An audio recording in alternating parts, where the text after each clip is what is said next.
تیسرا ماخذ شریعت اجماع امت، اور اسے بھی تمام مسلمان بلا اختلاف حجت ہی تسلیم کرتے ہیں۔ لیکن اگر سچ پوچھیں تو آج مسلمانوں میں علم رجال کے بعد عقائد کی بربادی کا سب سے بڑا سبب یہی بدعت ہے۔ اب اس سلسلے میں سب سے پہلا سوال تو یہ ہے کہ جناب حدیث ثقلین کی موجودگی میں یہ تیسرا اور چوتھا ثقل کس حکم کے تحت استوار کیا گیا؟ کیا نبی اکرم صلی اللہ علیہ وآلہ وسلم معاذ اللہ دین اسلام میں اجماع اور عقل و قیاس کی اہمیت اور ان کی ضرورت سے لا علم تھے، جو امت کو صرف قرآن و اہل بیت کے سہارے یہ کہہ کر چھوڑ گئے کہ میں تم میں اپنے بعد دو گراں قدر چیزیں چھوڑے جا رہا ہوں، ایک اللہ کی کتاب، دوسرے میرے اہل بیت، اگر تم ان دونوں سے وابستہ رہو گے تو ہرگز گمراہ نہ ہوگے۔ دیکھیے، اگر آج اس امت نے حدیث ثقلین کے برخلاف شریعت محمدی کو سمجھنے کے لیے اجماع کو بھی قرآن و حدیث کی مثل ایک حجت اور ماخذ لازم قرار دے لیا ہے، تو پھر مجھے کم از کم اتنا پوچھنے کا تو حق ہے کہ جناب جس طرح قرآن مجید قدم قدم پر پہلے دو ماخذ شریعت کی تصدیق کرتا ہے، تو کیا اسی طرح آپ سب مل کر قرآن مجید سے کوئی ایک آیت اپنے اس عقیدہ اجماع کے حق میں پیش کر سکتے ہیں؟ مطلب کتنی حیرت کی بات ہے کہ جس عقیدے کا کوئی نام و نشان نہ صرف قرآن مجید میں موجود نہیں بلکہ احکامات قرآنی اور بے شمار اقوال معصومین اس کی تردید بالفاظ صاف کر رہے ہیں، اسی عقیدے پر ان مسلمانوں نے اپنا پورا ایمان تشکیل دے رکھا ہے۔ مطلب یہ دین اہل بیت علیہ السلام ہے یا دین ابو جہل؟ دیکھیے، ایک بات میری یاد رکھیے کہ اللہ نے انسان کو فطرت حق پہ پیدا کیا ہے، لہٰذا جب جب انسان کسی حق بات کی توہین کرتا ہے تب تب وہ در حقیقت اپنے اندر کثافتوں کے کانٹے بوتا ہے۔ بظاہر یہ کانٹے دکھائی نہیں دیتے، لیکن یقین جانیے کہ یہ کانٹے وقت قبض روح تکلیف کا باعث بنتے ہیں۔ جتنا شفاف باطن ہوگا اتنا ہی پرسکون وقت نزا ہوگا۔ خدا کے واسطے کچھ عقل سے کام لیجئے۔ جس عقیدے کی نفی قرآن پاک کر دے وہ عقیدہ برحق کیسے ہو سکتا ہے؟ پڑھیے سورہ نساء کی آیت 135 اور بتائیے مجھے کہ یہ آیہ مبارکہ آپ کے اس من گھڑک عقیدے کی تصدیق کرتی ہے یا سراسر اس کی نفی کرتی ہے، جہاں ارشاد باری تعالیٰ ہوتا ہے کہ اے ایمان والو مضبوطی کے ساتھ انصاف پر قائم رہو اور خدا لگتی گواہی دو، اگرچہ یہ گواہی خود تمہارے یا تمہارے ماں باپ یا قرابت داروں کے مضر ہی کیوں نہ ہو، خواہ مالدار ہو یا محتاج، کیونکہ خدا تو تمہاری بنسبت ان پر زیادہ مہربان ہے۔ تم تو حق سے کترانے میں خواہش نفسانی کی پیروی نہ کرو، اور گھما پھرا کر گواہی دو گے یا بالکل انکار کرو گے تو یاد رہے جیسی کرنی ویسی بھرنی، کیونکہ جو کچھ تم کرتے ہو خدا اس سے خوب واقف ہے۔ تو جناب والا امت تو پھر بات کی بات ہے۔ یہ آیہ مبارکہ تو بالفاظ صاف یہ کہہ رہی ہے کہ اگر حق بات آپ کے ماں باپ، آپ کے رشتہ دار، یہاں تک کہ آپ کے اپنے نفس ہی کے خلاف کیوں نہ ہو، تب بھی آپ پر فرض یہی ہے کہ آپ حق کا ساتھ دیں اور کسی کی پرواہ نہ کریں۔ آگے سنیے سورہ مائدہ کی آیت 8، جہاں ارشاد یہ ہوتا ہے کہ اے ایمان والو خدا کی خوشنودی کے لیے انصاف کے ساتھ گواہی دینے کے لیے تیار رہو، اور تمہیں کسی قبیلے کی عداوت اس جرم میں نہ پھنسا دے کہ تم ناانصافی کرنے لگو۔ خبردار تم ہر حال میں انصاف کرو، یہی پرہیزگاری سے بہت قریب ہے، اور خدا سے ڈرو کیونکہ جو کچھ تم کرتے ہو خدا اس سے بخوبی واقف ہے۔ لہٰذا اب قرآن مجید کے ان دلائل کی موجودگی میں اگر بالفرض آپ اپنی بات کے حق میں کوئی قول معصوم پیش کر بھی دیں تو وہ اس لیے قابل قبول نہیں ہو سکتا کیونکہ پہلی بات تو یہ کہ دیکھیے جو بات خلاف قرآن ہو وہ ہرگز قول معصوم نہیں ہو سکتی، اور دوسری بات یہ کہ جناب قرآن مجید کا مقابلہ تو پوری کائنات مل کر نہیں کر سکتی، تو پھر دشمنان اہل بیت علیہ السلام کی گڑھی ہوئی چند روایات کی اوقات ہی کیا ہے؟ بہرحال آئیے اب میں آپ حضرات کی خدمت میں اس موضوع کے عین مطابق امام جعفر صادق علیہ السلام کا وہ فرمان پیش کروں جو اصول کافی سمیت متعدد کتب اسلام میں دیکھا جا سکتا ہے۔ امام علیہ السلام فرماتے ہیں کہ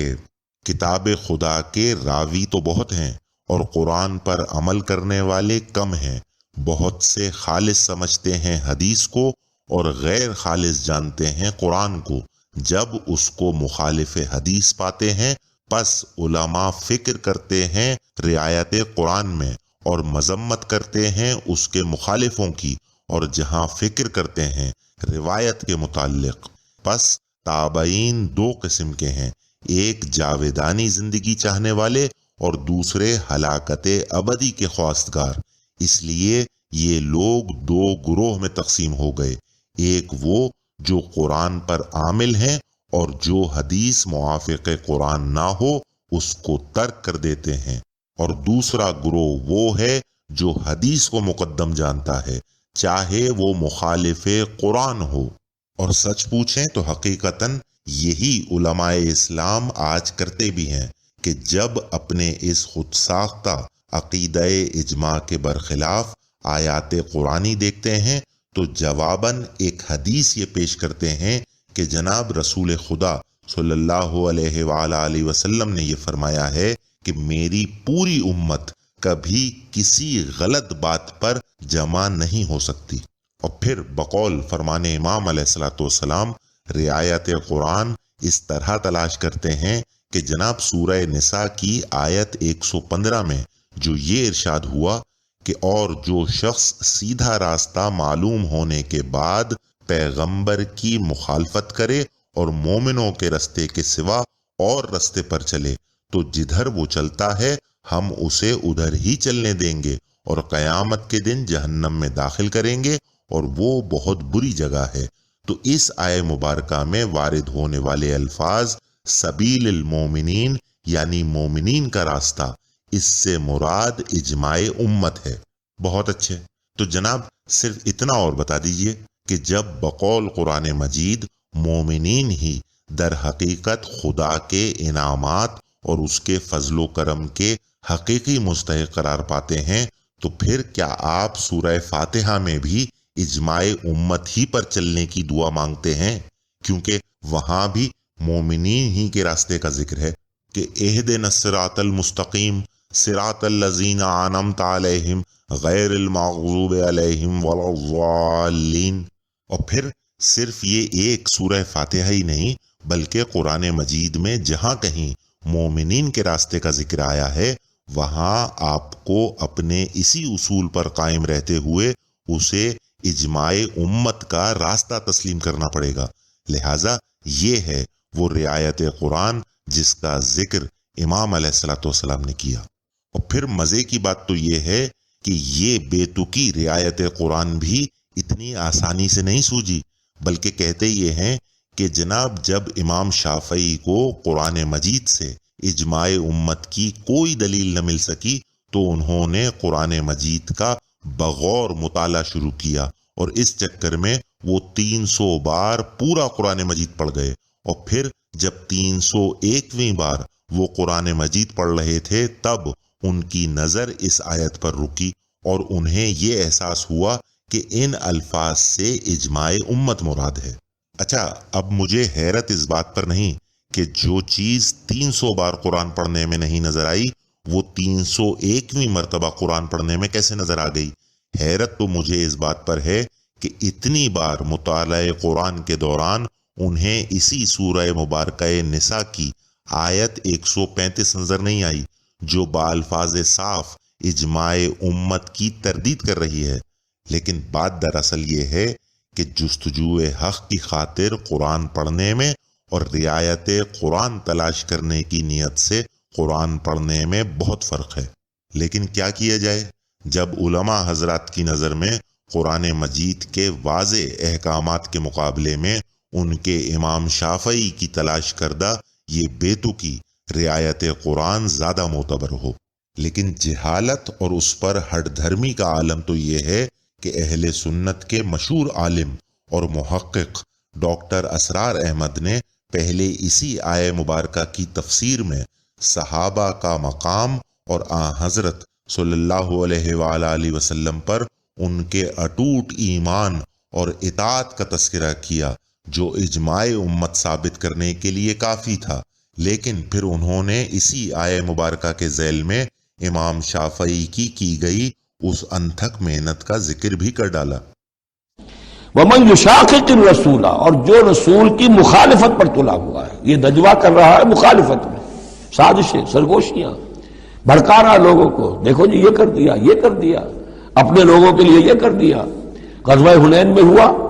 غزوہ حنین میں چونکہ بہت سے مسلمان وہ تھے مکے کے جو اسی وقت ایمان لائے تھے فتح مکہ کے بعد، اب بہت شریک تھے وہ اس جنگ کے اندر حنین میں، مال غنیمت میں حضور نے ان کی دلجوئی کے لیے تالیف قلب کہتے ہیں ذرا زیادہ مال دے دیا، اس پر لوگوں نے شور مچا دیا۔ دیکھو جی اب وقت جب کڑے وقت تھے، مشکل وقت تھے تو ہم، اب جب یہ اچھا وقت آیا ہے تو اپنے رشتہ دار یاد آ گئے۔ مکے والے ظاہر بات ہے رشتہ دار تو تھے، بات تو غلط نہیں ہے، قبیلہ تھا قریش کا۔ یہ 100 طرح کی باتیں جو آج ہوتی ہیں وہی ہوتی تھی ہمیشہ، یہ انسان کی فطرت جو ہے اس میں کوئی تغیر و تبدل نہیں ہوا ہے۔ وَمَنْ يُشَاقِقِ الرَّسُولَ مِنْ بَعْدِ مَا تَبَيَّنَ لَهُ الْهُدَىٰ، اور جو رسول کی مخالفت پر تل گیا اس کے بعد کہ اس پر ہدایت واضح ہو چکی، وَيَتَّبِعْ غَيْرَ سَبِيلِ الْمُؤْمِنِينَ، اور وہ اہل ایمان کے راستے کے سوا کوئی راستہ اختیار کرے، نُوَلِّهِ مَا تَوَلَّىٰ، ہم بھی اسی کی طرف اس کا رخ کر دیتے ہیں جو رخ اس نے اختیار کر لیا ہو، وَنُصْلِهِ جہنم، اور ہم اسے پہنچائیں گے جہنم میں، وَسَاءَتْ مَصِيرًا، اور وہ بہت بری جگہ ہے جانے کی اور لوٹنے کی۔ یہ آیت بڑی اہم ہے اس اعتبار سے کہ امام شافعی رحمۃ اللہ علیہ یہ کہتے ہیں کہ میں نے اجماع کا جو معاملہ ہے قرآن مجید سے تلاش کرنے کی کوشش کی اور مجھے نہیں ملا۔ یعنی اللہ کے اطاعت یہ تو ٹھیک ہے، جو قرآن میں آیا ہے وہ قانون کا ایک سورس ہے، حضور کا فرمان، حضور کی سنت سورس ہے، اسی طرح اجتہاد وہ بھی سمجھ میں آ گیا۔ یہ اجماع کس شے کا نام ہے؟ قرآن میں کہیں ذکر نہیں آیا۔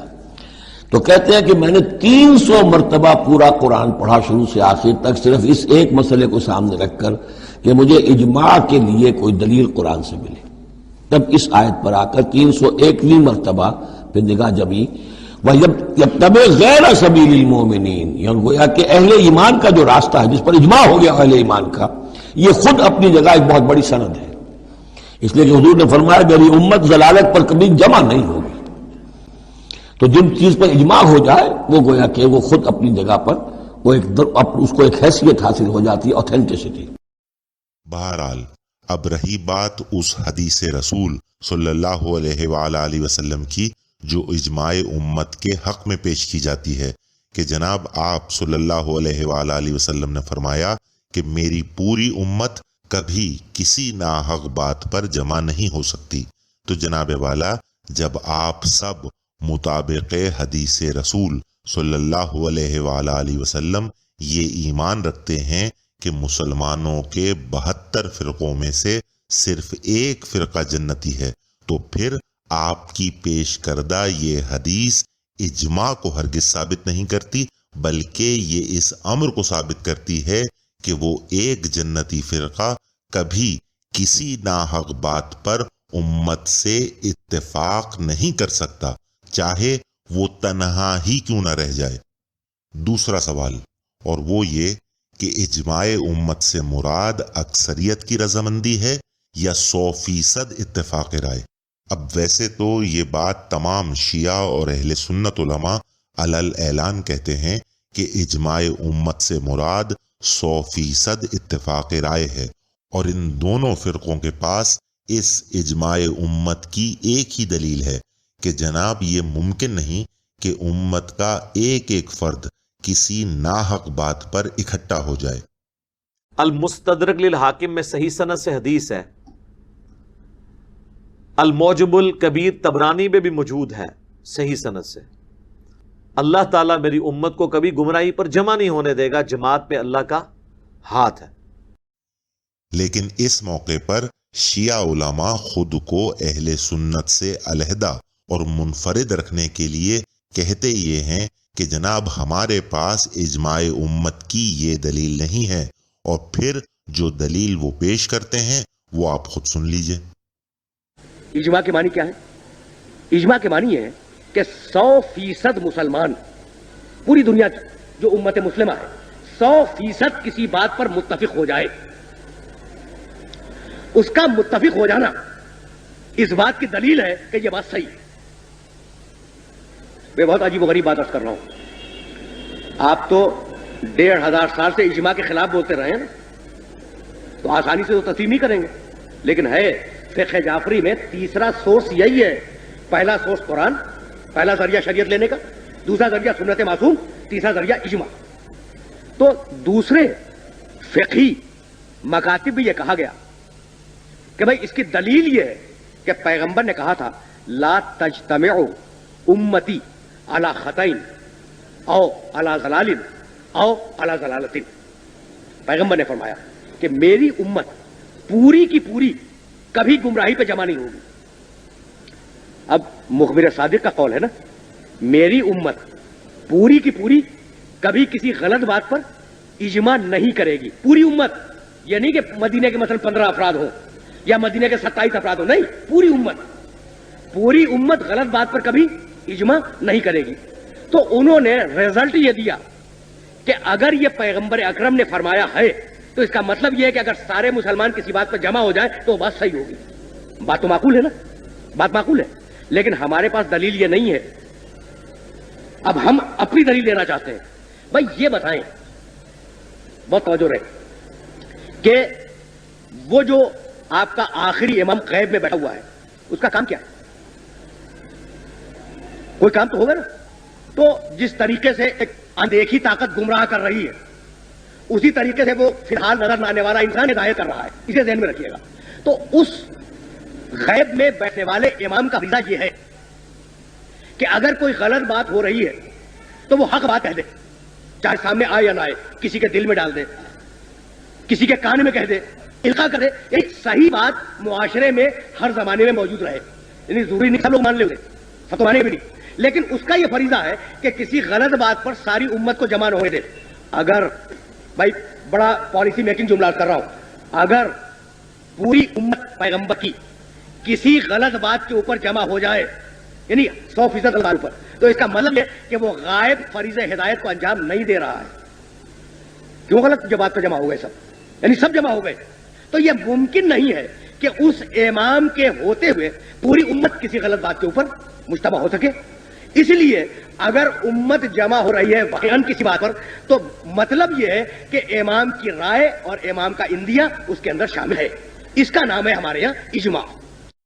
جناب والا، یہ بالکل وہی اہل سنت والی دلیل ہو گئی کہ اگر کسی بات سے 100% امت متفق ہے تو یہ اس بات کی دلیل ہے کہ وہ بات حق ہے۔ بس آپ نے کیا یہ کہ اسی دلیل کے برحق ہونے کی ایک وجہ اور بیان کر دی کہ جناب 100% اتفاق کا مطلب یہ ہے کہ اس میں امام علیہ السلام کی رضامندی بھی شامل ہے۔ تو بھائی میرے، یہ کوئی مختلف دلیل تو نہ ہوئی۔ بھائی جب تمام مکاتب فکر اجماع امت کو برحق تسلیم کر رہے ہیں تو یہ بات تو انڈرسٹوڈ ہے کہ ہر برحق نظریے میں امام علیہ السلام کی رضامندی شامل ہے، تو پھر اسے علیحدہ سے بیان کر کے اپنی علمیت بھگارنے کی کیا ضرورت تھی؟ بہرحال اب جب یہ بات طے شدہ ہے کہ اجماع امت نام ہے 100% اتفاق رائے کا، اور اس حقیقت سے بھی